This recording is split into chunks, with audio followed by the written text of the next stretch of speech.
Doll here and welcome back to Moon TV channel!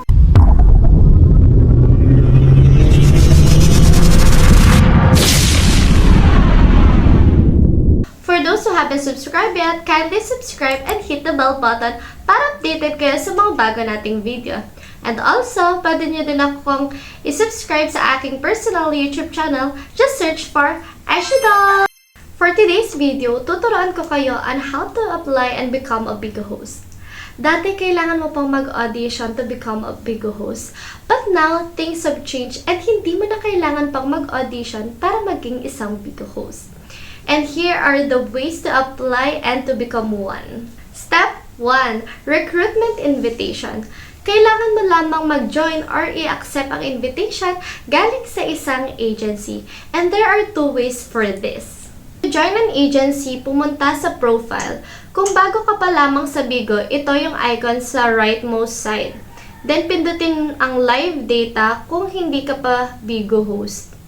A pop-up will appear below asking you to apply for a Bigo Host. Click Apply for Official Host at mapupunta ka sa bagong page na magpapakita sa iyo ng lahat ng agency na currently active. Pindutin ang apply after mo makapili ng agency.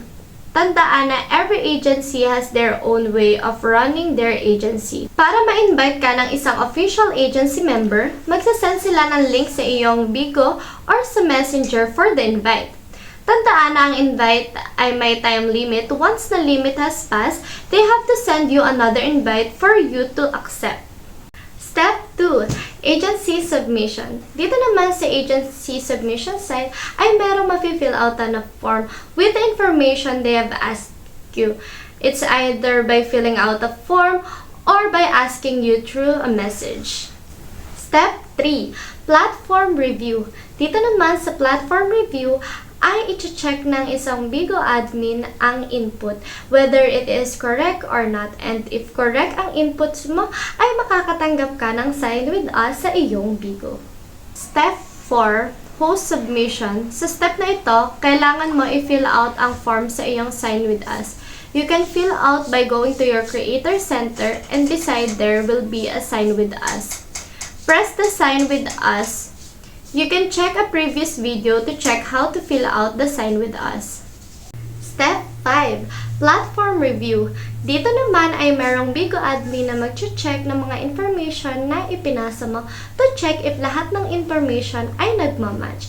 And kung pumasa ka, mabibigyan ka na ng live data na makikita mo sa iyong creator center or sa first step ng iyong live.